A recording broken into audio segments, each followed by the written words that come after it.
Hi, it's Laura at Aquamarine 18 Tarot and Books. Thanks for stopping by my channel today. I'm here with a rambling video about the idea of a deep dive into a tarot or oracle deck. I have been thinking about this ever since I saw Sarah of Tangy Tarot introduce, I think, the tag Decks to Deep Dive. I will link Sarah's video below wherein she's talking about kind of making a curriculum of deck study for the coming, months and different decks that she wants to spend time exploring. And I immediately thought, of course, I want to make a VR to this. It's planner season, so inevitably I'm thinking about the coming year and, different things that I'd like to do, things I'd like to focus on. And, I'd been thinking about some particular decks that I'd like to spend kind of more intensive time with as my time with the Year in the Wildwood is going to be wrapping up in early 2024. And so this video by Sarah really came at a perfect time, and I was thinking about this. And then I had to kind of step back a little bit and think, okay, if I'm going to be talking about, the idea of deck deep dive and decks I want to study and these kind of things, I should first make a video explaining exactly what I mean when I'm talking about this. I don't know where the language of deep dive as the kind of phrasing used to describe tarot deck study came from. I don't know who started it. I know that my friend Katie Flowers has a video from, 5+ years ago with this language in the title.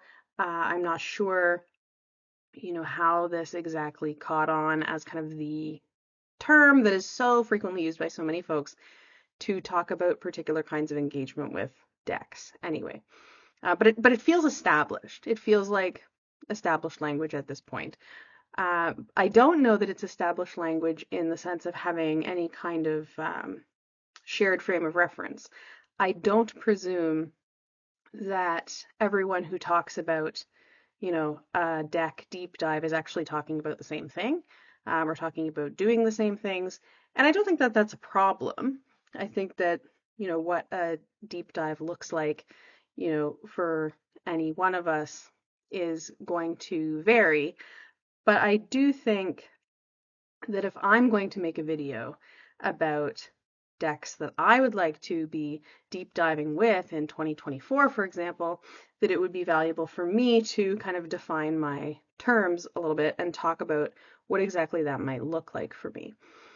So, this is intended to neither be prescriptive nor exhaustive in terms of what tarot deep dive exactly covers. And I invite you to comment, in the comments below if you have ideas about, what a deep dive with a deck looks like for you that I haven't mentioned. I would love to, hear about them. So I want to go through some ideas about what might be included in a deep dive with a deck. And none of these ideas are like my original ideas or anything, I don't think. But I thought it would be useful to have them kind of in one place. And I also want to talk a little bit about how this varies from deck to deck. So I'm going to try to timestamp below. I ramble along, so those timestamps may or may not be 100% helpful, but there you go. By way of introduction, I guess I'll just say that for me, a deep dive is more than just using a deck a lot. There are definitely decks that, by virtue of being, for example, Smith-Waite inspired, or by virtue of being, Marseille decks, for instance, I could use right out of the box without engaging with a guidebook, without any kind of intensive study at all, just by virtue of my kind of experience as a reader, right? And I don't think that this quite encompasses what I would mean by a deep dive. I could use a deck, exclusively for a month, and still, for me, as I think of deep dive, not be doing that, right? For me, this is something more intensive and also, in a way, a bit more structured than that. It is something that for me personally, I tend to be more interested in doing with decks that are maybe a little bit more uh, system deviating, we'll say.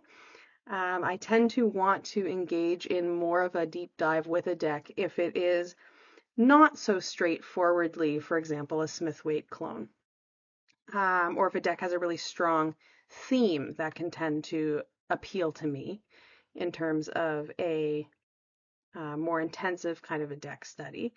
If a deck strikes me as a kind of deck that maybe if I just start reading with it out of the box, I'm going to be missing something vital about that deck, that for example, a guidebook might give me, then that's the kind of deck that I personally would want to engage in this way.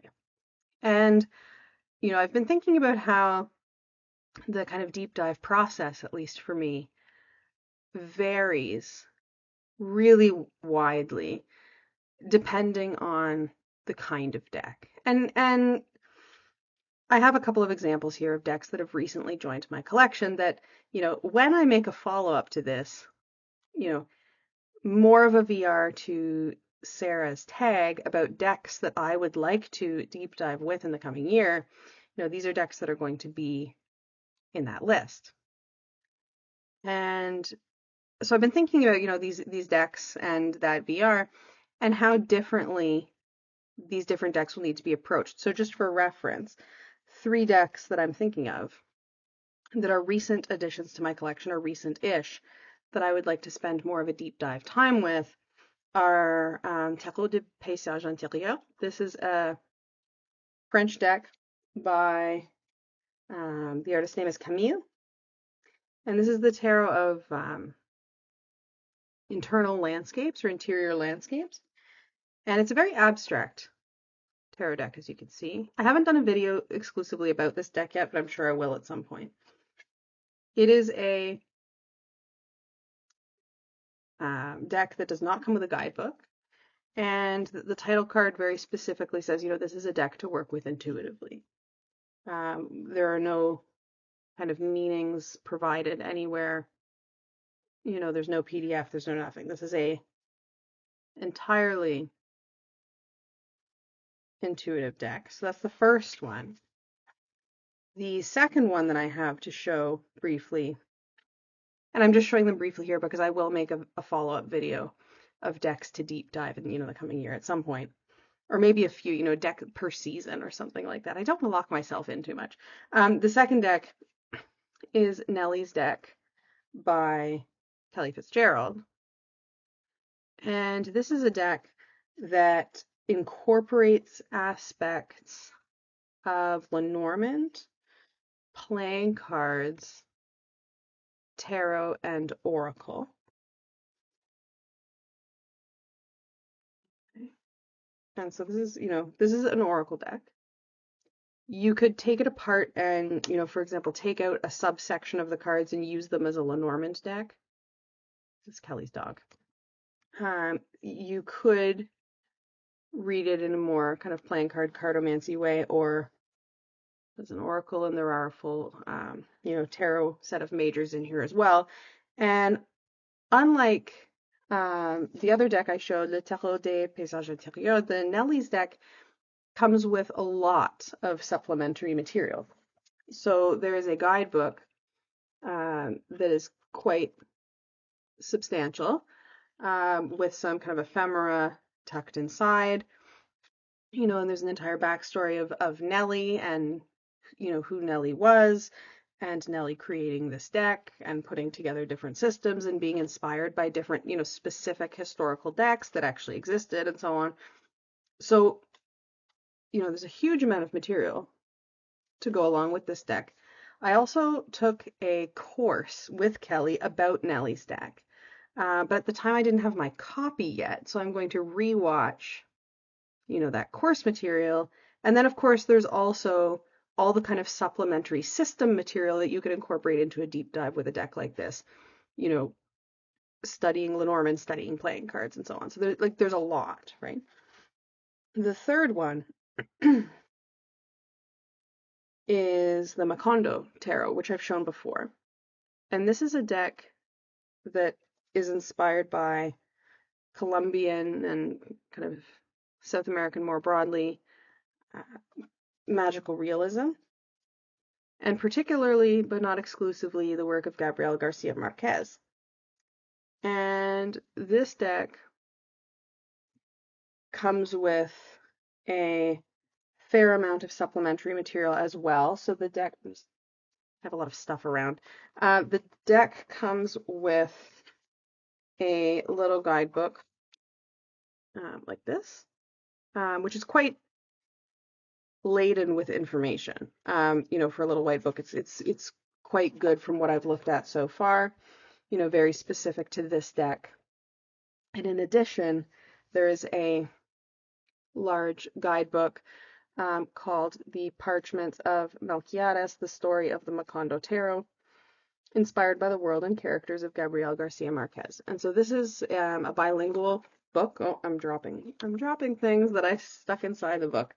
This is a bilingual book with content in both English and Spanish about this deck. There are spreads in here, information on the different kind of imagery in the cards and the characters that are depicted and so on.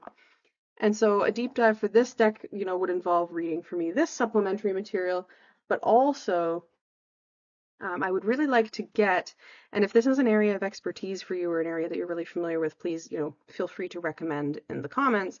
I would really like to look into a nonfiction book about magical realism, about the history of magical realism and what it is and major works and so on. I've never read anything like that. I have certainly read, a good handful of novels that fall into the tradition of magical realism, but I haven't read really anything about magical realism so much. So I would like to look into that. So these three decks, all to me, precisely the kind of deck that I would like to, do a deep dive time with, but that's going to necessarily look very different given that the Tarot des Paysages Intérieurs has no supplementary material at all and would be an entirely intuitive read.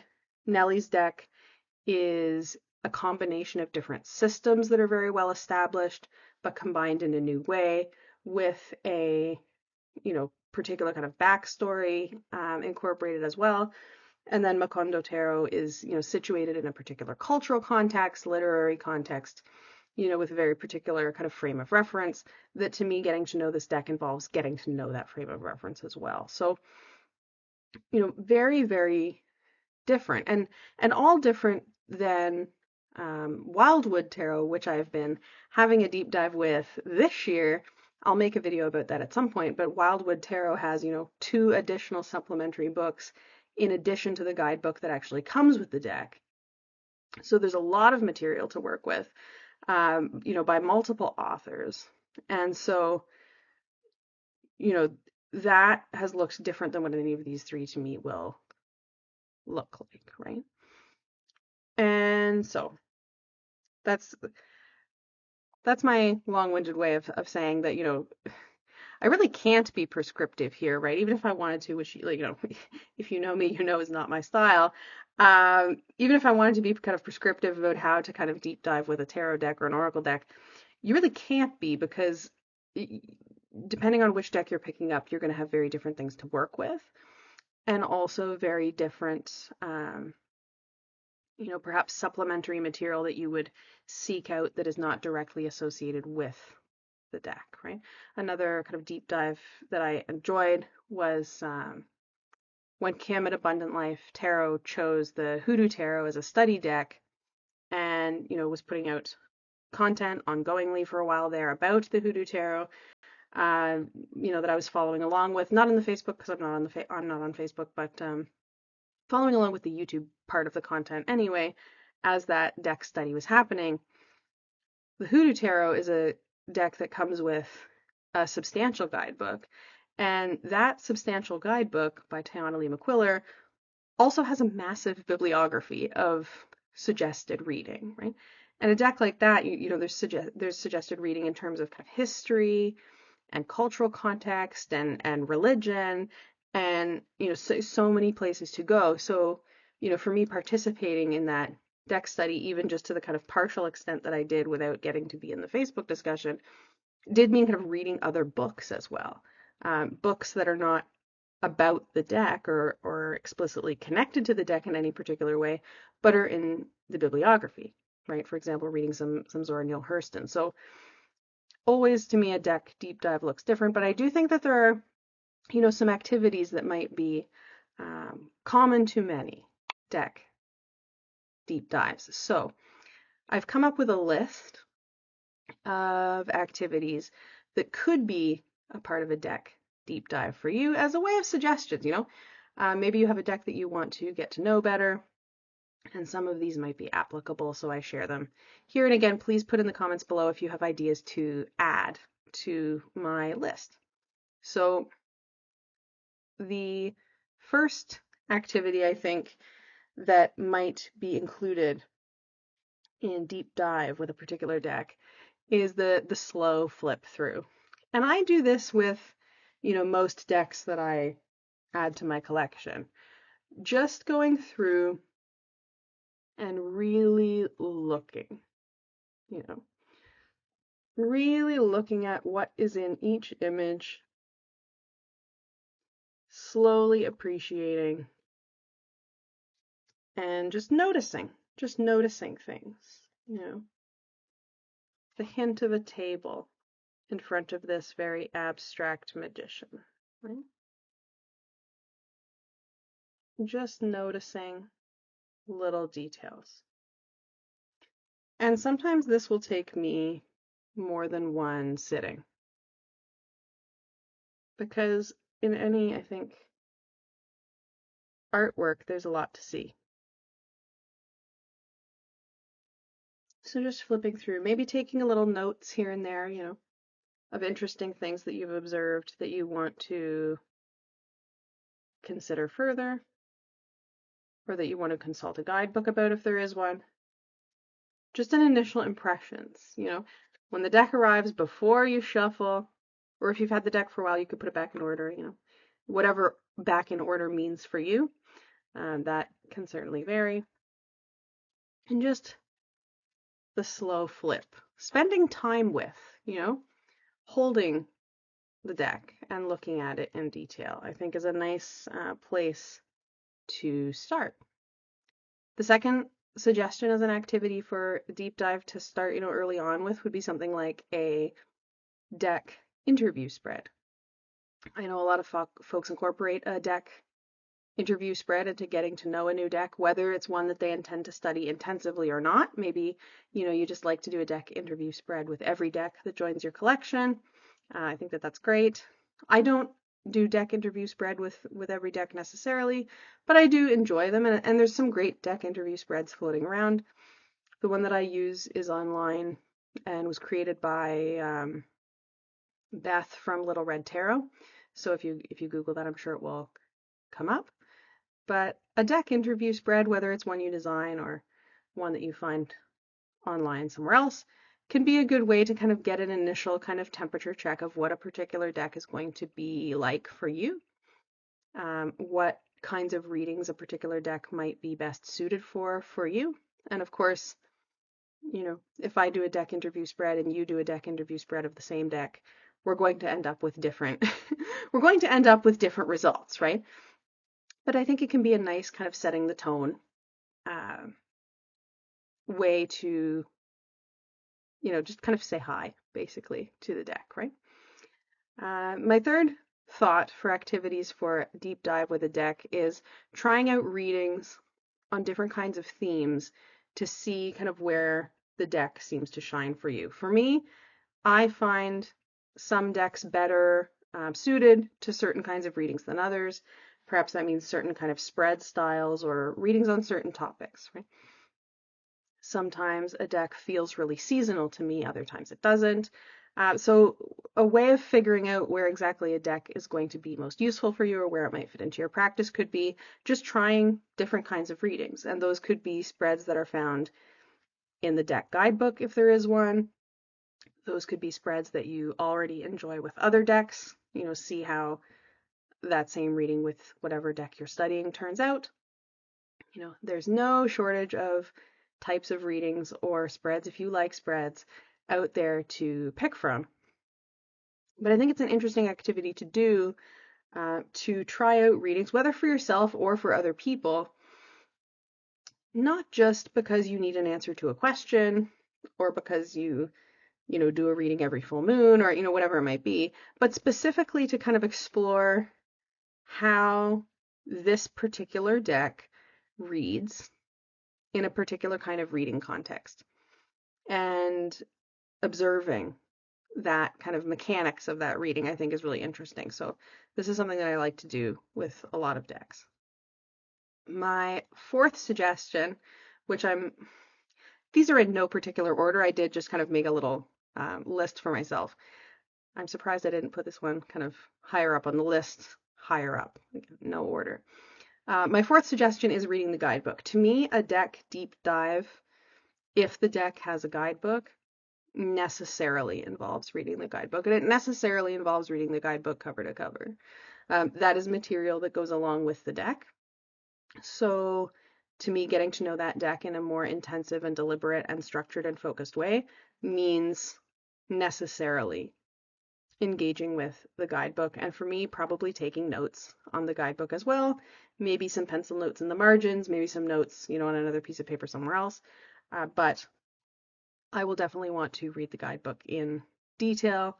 And, if there's spread suggestions, particularly if there's spread suggestions unique to the deck and not just like the Celtic Cross thrown in, I'll want to try those readings as well. This gives a sense of the creator's perspective. Reading the guidebook, I think, really gives a good, especially if the guidebook is well done, gives really good insights into kind of the guiding philosophy of the deck, the thought process of the artist, and I think that that's really worth doing. And for me, any kind of deep dive of a deck does necessarily involve this. My fifth suggestion would be making your own guidebook.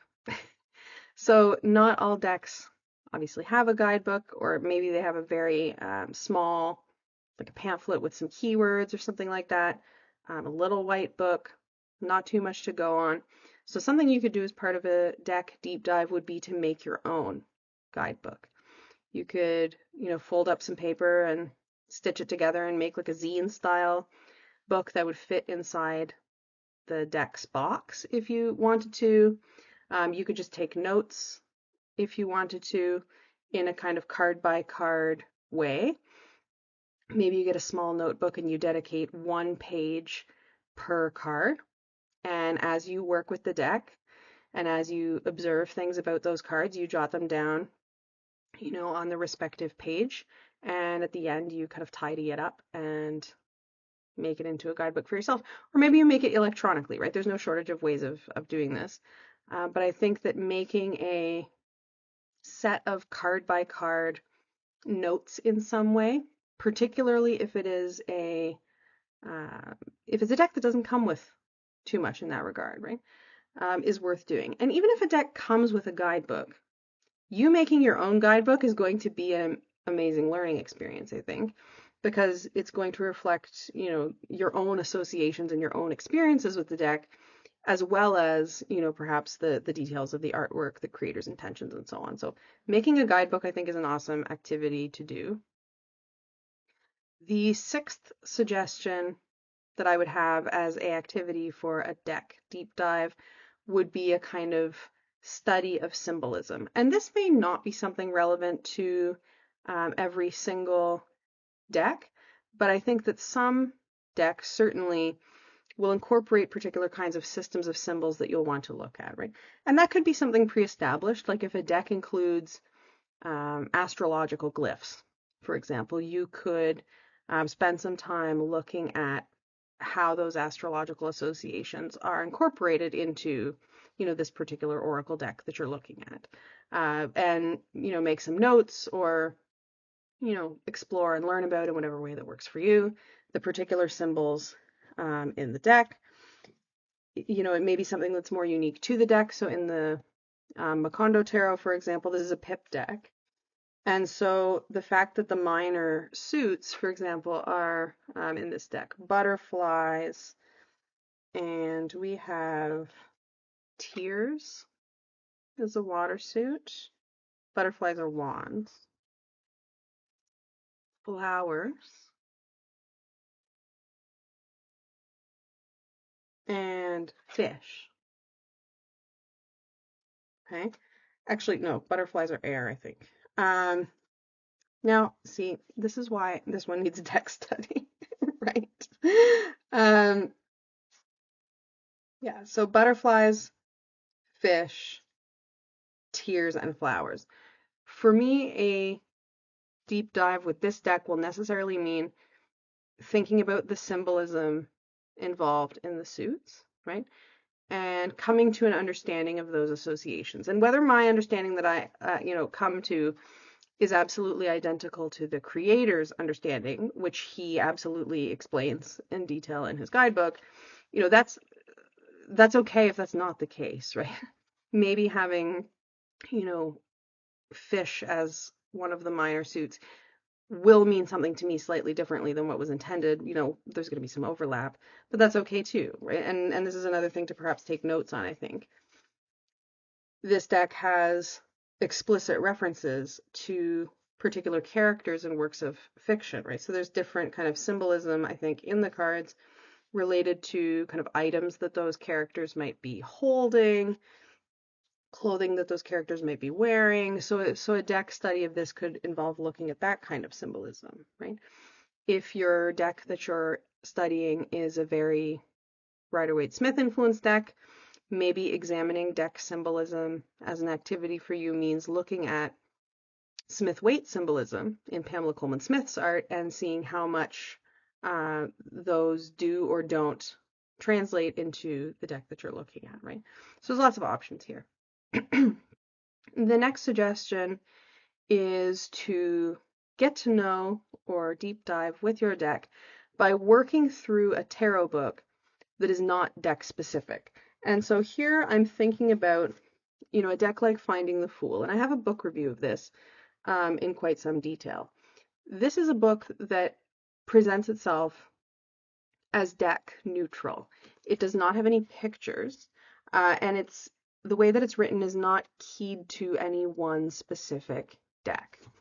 I do think that it is definitely Smith-Waite tradition oriented, but it's not specific to that deck. You could really use just about any deck to work through this book, which is full of journal prompts and all kinds of things.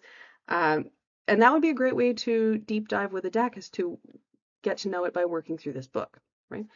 You could also choose perhaps a spread book that is in your collection or that you want to explore. Like this is 101 Tarot Spreads by Sheila Haidt. I have some bookmarks in there of ones that I have liked.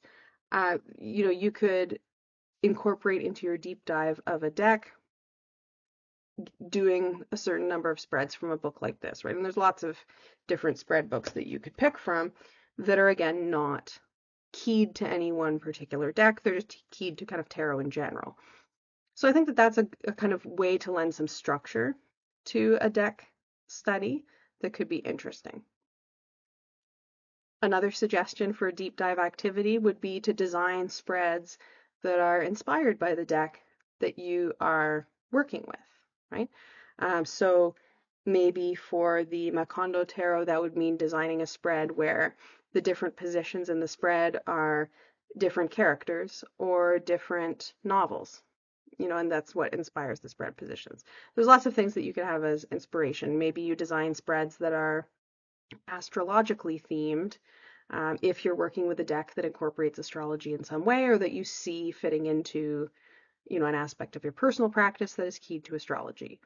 Maybe you design spreads for the seasons or for particular holidays or something like this if you see the deck as being one you're going to work with in that way. If you see the deck being one that would be part of an ancestor practice for you, maybe you design spreads specifically keyed to that. Maybe you design a spread inspired by different symbols that you write down that feel significant from the deck, right? There's lots of things that you could take inspiration from, I think. But I really like something I really like in deck guidebooks is when the creator includes spreads that are very specifically designed for use with their deck, as opposed to just including kind of past, present, future, and kind of really generic stuff, which of course there's a place for like in anybody's practice who wants it to be there, including my own. But I really like deck specific spreads. So coming up with my own feels like a really good deep dive activity. Considering deck pairings is another deep dive suggestion. I like to combine decks and readings. I know not everybody does, but if you do, if you're doing kind of a deep dive with a tarot deck, maybe you put it beside different oracle decks in your collection and see what combinations, really sing to you in your experience, visually or in terms of the experience of reading. Maybe you consider pairing a oracle deck with another oracle deck. Whatever your practice kind of involves, you could try different kinds of deck pairings. And I love seeing deck pairings in other people's videos. It's something that has increasingly it's increasingly of interest to me because my daily draw practice for myself has really, really solidified into a 3-card reading done in the morning that involves 2 tarot cards and 1 oracle card.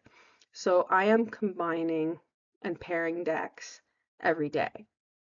I'm not going and picking a new pair every day. Generally, I'll kind of keep the same 2 decks on my table for a week or two, but pairings are so much a part of my personal practice now that for me, a deep dive with a deck, I'm going to be thinking about it.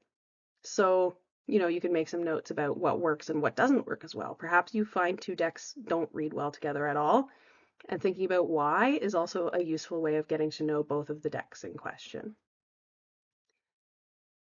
I also think it's interesting to pair a deck with things that aren't decks as a way of exploring, the particular deck in question. So here I'm thinking of things like, does the deck have a soundtrack? And if so, what is it? Coming up with a deck soundtrack could be a fun activity. I struggle with these when I struggle with playlists and soundtracks and things as activities produced by other people because my musical taste is simultaneously all over the place and also picky. So I'm not always that interested in playlists made by other people, but I love making them myself. You could think about pairing a deck with particular spread cloth if you're into spread cloths. Maybe you find one that really works. You could think about pairing the deck with other things that aren't cards. Maybe you work with a pendulum, or you cast tokens or ohm staffs or something like that. You could think about pairings in that way in terms of pairing a deck with things that aren't decks. Maybe the deck you want to pair with a particular rock, if you like rocks, or a particular scent, whatever kind of associations are meaningful to you. I think you could think about pairing a deck with or the different cards in a deck, and that could be an interesting deep dive activity. And finally, my last idea, creating art. You could make art inspired by the deck. You could paint the deck's portrait. You could write a song about the deck if you're so inclined. You could write poetry inspired by the cards in the deck. You could, make something out of collage, or you could do some kind of mixed media project. There's all kinds of things, right? You could make art inspired by the deck, and that would be a good deep dive activity as well. So that's my non-exhaustive but fairly lengthy, because I ramble, list of deep dive activities. And for me, deep diving with a deck is going to involve multiple of these things. Like for me, doing the slow flip through, the very first suggestion I mentioned, like that in and of itself only is not a deep dive with a deck for me. It's something pretty extensive. So I'm thinking of making a playlist on my channel, kind of elaborating the different deck deep dive studies that I do in the coming year. With, if anything, more of a focus on the study process than on the deck itself. I mean, inevitably, the content would end up being about both. But I'm interested in talking about kind of putting together different deck kind of study plans and going through those plans and what I get out of that and what that looks like in practice. I really liked how Sarah of Tangy Tarot in her video about decks to deep dive, which kind of got my thinking going about this. I really liked how she was talking about kind of things in terms of a curriculum, and as somebody who's been, who has been a professor, that appealed to me, and like designing my own curriculum really appeals to me just as a general thing. It's a lot of how the first degree in my Druidry order is studied. Like I like to structure things in that way.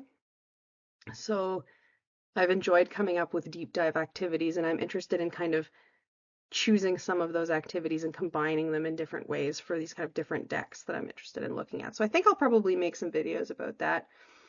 I will definitely make, a video about my time with the Wildwood for sure. I've resisted the urge to do kind of check-ins about it throughout the year, but I will do a kind of overall, sum up of that experience and kind of mini book review of the supplemental books that go with that deck at some point. Now, I wanted to finish just by talking about documenting the deep dive. And, this for me is part of the fun. I mentioned that with it being, day planner season and buying, the 2024 planners and getting things, thinking about how things are going to be set up, if you know, if you're a planner person, thinking about different ways to kind of document what I'm doing, right? And so the couple that I've come up with, and I'm not sure exactly what I'm doing in this regard, but just some thoughts, in case you needed an excuse to buy some stationery for your deck deep dive studies. There's some suggestions.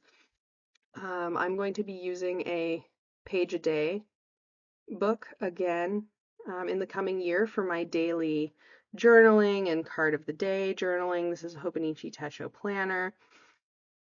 I'm thinking that if I put the deep dive anywhere, it'll be in these month on a page spreads as maybe just a place to take quick notes about what I did on any given day.